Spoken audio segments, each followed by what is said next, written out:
तो जैसे ही कोई चीज़ हमको समझ में आती है वैसे ही उसको प्रमाणित करने का संकल्प जगता है। जैसे तुरंत मन में आ गया, अब नई योजनाएं बनाएंगे, जो अभी तक कर रहे थे उसका अधूरापन दिखने लगता है, सही का स्वरूप मन में आने लगता है और 180 डिग्री शिफ्ट होने लगता है। इसको बोलते हैं ट्रांसफॉर्मेशन। तो वैसे ही अब नई योजनाएं बनाएं, उसके आधार पे जिए, ये संकल्प उभरता है। ऐसे संकल्प के उभरने से अब हमारी इच्छाएं कहाँ से डिसाइडेड होंगी? संकल्प क्रिया का नाम समझ है। संकल्प क्रिया का नाम समझ है। अब इच्छाएं कहाँ से कंट्रोल्ड होंगी? तो अब इच्छाएं यहाँ से कंट्रोल होने की बजाय, मान्यताओं से कंट्रोल होने की बजाय, ये चैनल टूटा और एक दूसरा चैनल समझ की रोशनी में इच्छा, समझ की रोशनी में इच्छा, समझ की रोशनी में इच्छा होगी तो समझ की रोशनी में इच्छा, सही इच्छा से सही विचार, सही विचार से सही आशा और उससे सही कार्य व्यवहार और प्रमाणित होना, ये प्रमाण हो गया। इसी को बोलते हैं प्रामाणिकता। प्रमाण को हम अनुभव के रूप में, जीवन में एक अनुभव क्रिया है। अनुभव क्रिया का अर्थ है जो चीज जैसी है उसको वैसा देख पाना। क्या है अनुभव क्रिया? केवल अनुभव क्रिया में वो ताकत है कि जो चीज जैसी है उसको वैसा देख पाना। अनुभव क्रिया का नाम आत्मा है हिंदू परंपरा में। हिंदू परंपरा अनुभव क्रिया अपने आप में एक मौलिकता है। आप उसको एक्स कह लीजिए, नाम ही है, वाई कह लीजिए, कुछ और कह लीजिए। हिंदू परंपरा में इसको एक नाम आत्मा दिया गया है। अनुभव क्रिया अपने आप में मूल चीज है। आस्वादन क्रिया अपने आप में मूल चीज है।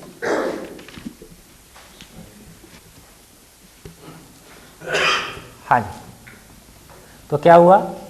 आस्वादन क्रिया हर क्षण सुख पाने की चाहत, हर क्षण सुख का आस्वादन और सुख को पाने के लिए चैन। तो कैसा है? आस्वादन अपने आप में एक स्थिति है और चैन क्या है? एक्शन, गति है। तो आस्वादन एक स्थिति है, जीवन में एक स्थिति क्रिया है और चैन उसके आधार पे गति क्रिया। तुलन अपने आप में एक स्थिति है, दृष्टि, और दृष्टि के आधार पे विश्लेषण। चिंतन अपने आप में एक अर्थ है, स्थिति है, उस अर्थ के आधार पर इच्छा। बोध अपने आप में एक स्थिति है, उसके आधार पे प्रमाणित करने का संकल्प, गति है। इस तरह से इनको बोला स्थिति क्रिया, इसको बोला गति क्रिया। स्थिति क्रिया को बोलते हैं बल और गति क्रिया को बोलते हैं शक्ति। इस तरह जीवन में 5 अक्षय बल, 5 अक्षय शक्ति, जिसको हम 10 क्रियाओं के रूप में पहचानते हैं, ये जीवन का स्वरूप है।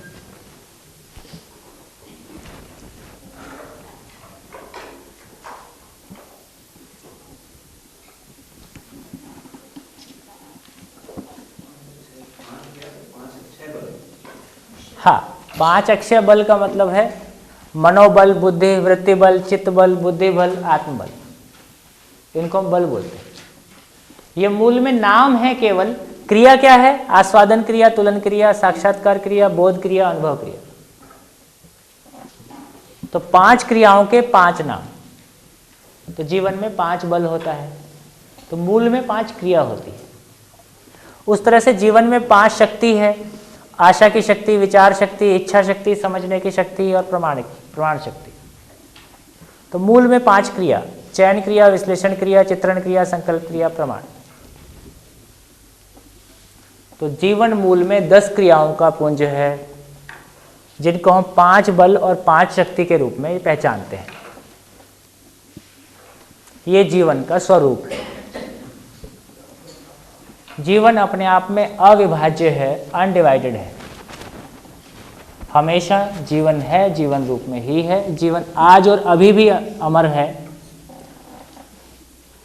ना? हम में से हर व्यक्ति इसी क्षण आज और अभी अमर है जीवन रूप में। उस अमरता का बोध होना, ये सारा पुरुषार्थ है, प्रयास है। मेरा तादात्म्य मेरी आत्मा से हो सकता है? जब आप मेरा बोलते हैं और आत्मा बोलते हैं, ये क्या चीजें हैं?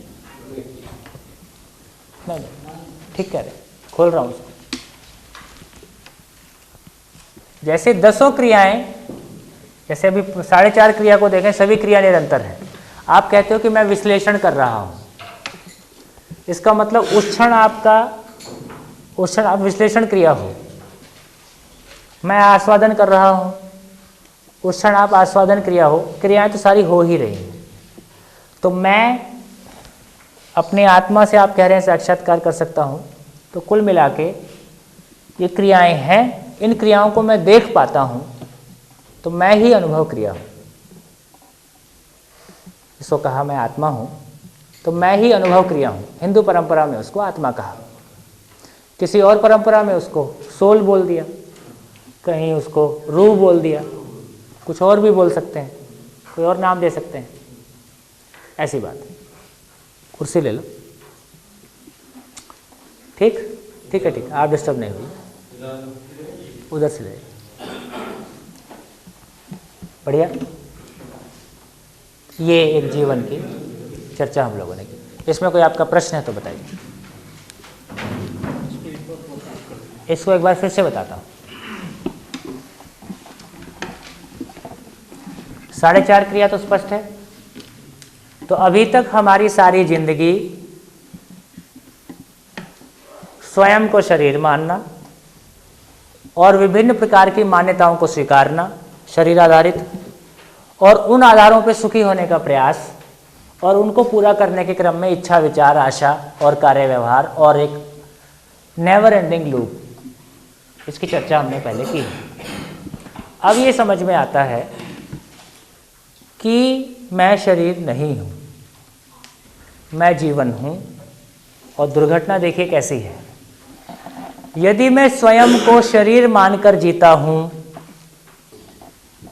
यदि मैं स्वयं को शरीर मानकर जीता हूँ, तो सारी आशा, विचार, इच्छा को शरीर की इच्छा पूर्ति के लिए नियोजित करता हूँ। बढ़िया। यह ऊर्जा का बहिर्गमन हो गया। आवश्यकता क्या है, वास्तविकता क्या है? मैं जीवन हूं, शरीर को चलाता हूं। क्यों चलाता हूं?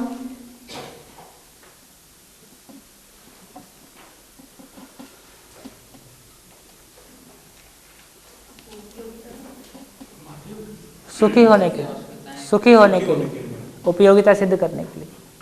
कैसे होता है? मैं सुखी कैसे होता हूं? समस्या, समाधान से। तो समाधान को पाने के लिए शरीर इंस्ट्रूमेंट है। तो क्या डिजाइन बना? शरीर की सारी ताकत का इस्तेमाल जीवन की इच्छा पूर्ति के लिए, शरीर के सारे ताकत का इस्तेमाल सुखी होने के लिए। और क्या हो गया? स्वयं को शरीर मानता हूं, तो जीवन की सारी ताकत का इस्तेमाल शारीरिक इच्छा पूर्ति के लिए। तो मैं सर के बल खड़ा हूं। इसलिए पूरा हो भी जाए तो भी तृप्त नहीं होता हूं, ये इसका प्रमाण है। बढ़िया। इसी को हम पढ़ा रहे हैं, मानव संसाधन।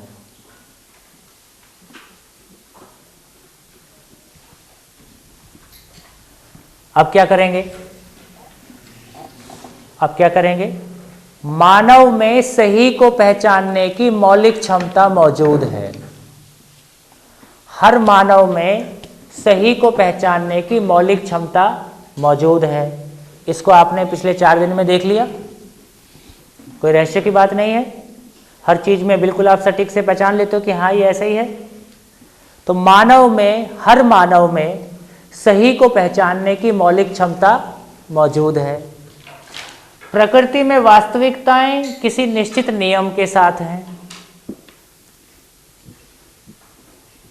उसका होना हर इकाई में व्यवस्था के रूप में समझ में आता है, ये उसकी स्थिति है। और गति किस रूप में है? व्यवस्था में भागीदारी के रूप में गति है। तो हर इकाई का होना और रहना, होना स्वयं में व्यवस्था, रहना व्यवस्था में भागीदारी, ये सबके लिए निश्चित है, यूनिवर्सल है। मानव में समझने की असीम क्षमता है, वास्तविकता निश्चित है, इसलिए सभी मानव समझ सकते हैं। इस आधार पर हम चल रहे हैं, है ना। सभी वास्तविकताओं का अर्थ निश्चित है। तो शब्द से अर्थ पे जाना, अर्थ से वस्तु पे जाना, इसको और आगे भी देखेंगे। तो हमको ये समझ में आया कि हर चीज का एक निश्चित अर्थ है। मेरे होने का भी एक निश्चित अर्थ है। मानव भी एक वास्तविकता है। तो पहले मैंने साधन का अर्थ खोज, अभी तक मैं साधनों कैसे जी रहा था, परम शरीर मान के, दूसरों को देख के। अब मुझको समझ में आया कि साधन का एक निश्चित अर्थ है। क्या अर्थ है? शरीर को जिंदा बनाए रखने के लिए और शरीर को गति प्रदान करने के लिए। और जो भी अर्थ होगा वो यूनिवर्सल होगा। यूनिवर्सलिटी को आते ही वो तुरंत स्वीकार होता ही है। और उसको मैं, यदि मुझको स्वीकार होता है तो उसकी निरंतरता है। तो साधन का अर्थ निश्चित हुआ। अर्थ से वस्तु की तरफ जाना। वस्तु क्या है? तो गाड़ी एक वस्तु है, कपड़ा एक वस्तु है। तो वस्तु का बोध होना, वस्तु का रूप, गुण, स्वभाव, धर्म समझ में आना, उसकी मैं बहुत व्याख्या में अभी नहीं जा रहा हूं। लेकिन उस वस्तु के बारे शंका से मुक्त स्थिति में आना, उस वस्तु की पूर्ण स्वीकार्यता का नाम बोध है। किसी वास्तविकता की पूर्ण स्वीकार्यता बोध है। क्या हमको अपने बारे पूर्ण स्वीकार्यता है?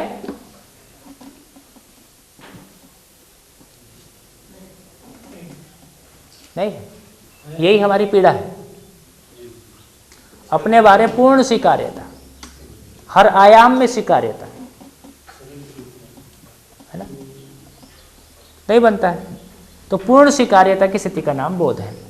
तो किसी चीज का साक्षात्कार होना, बोध होना, जो किसी भी चीज के बारे में शंका मुक्त स्थिति में आता हूं, तुरंत उसको जी के प्रमाणित करने का संकल्प होता है। ये संकल्प ही समझ है। ये मोमबत्ती पे हाथ रखने से नहीं होता है, कसम खाता हूं आज के बाद ऐसा। ये सहज संकल्प है। हो गया तो हो गया, यदि हुआ है तो उसकी निरंतरता है। वैसा अब मेरी इच्छाएं कहां से कंट्रोल्ड होंगी? अब तक कहां से कंट्रोल थी? मान्यताओं से। अब मैं ऐसा जीता हूं। यदि ये संकल्प है, समझ है, तो कार्य और व्यवहार प्रमाणित होता है। यही समाधान है, यही स्वयं के प्रति विश्वास है। तो जो मैंने समझा था वो प्रमाणित हो गया, जो समझा था वो प्रमाणित हो गया, पूरा हो गया। यही निरंतरता का आधार है, जो प्रमाणित हो गया। और इस अर्थ में प्रमाण ही अनुभव के रूप में इकट्ठा होते रहते। अनुभव का मतलब है, इसको और आगे जब छठे दिन बात करेंगे, कल बात करेंगे, परसों, तो इसको और क्लियरली देखेंगे कि अनुभव क्या चीज है ना। सह अस्तित्व है, सह अस्तित्व है, ये अनुभव में आता है। इसकी चर्चा आगे करेंगे। हाँ जी, ये स्पष्ट हुआ? तो इसको कहेंगे इसको कहेंगे अनुभवगामी विधि। अभी हम कहाँ चल रहे हैं? अनुभव की ओर गमन कर रहे हैं, अनुभव की ओर यात्रा है। इसलिए क्या कहा? सारी कल्पनाशीलता का तृप्ति बिंदु अनुभव है। सारी कल्पनाएं अनुभव में जाके तृप्त हो जाती। जैसा है वैसा पहचान लिया, इस अर्थ में सारी कल्पनाएं हैं। और अनुभव का प्रमाण क्या है? तो अनुभव मूलक विधि से जीना। क्या जीना? परिवार में समाधान समृद्धि हो, सभी समाधान समृद्धि पूर्वक जी सकें, इसका नाम स्वराज्य है। तो अनुभव जो है स्वराज्य में प्रमाणित होता है। समझदारी से ही स्वराज्य प्रमाणित होता है। कल्पना से योजना बनाएंगे तो सुविधा तक ही जाता है, उससे आगे उसकी गति नहीं।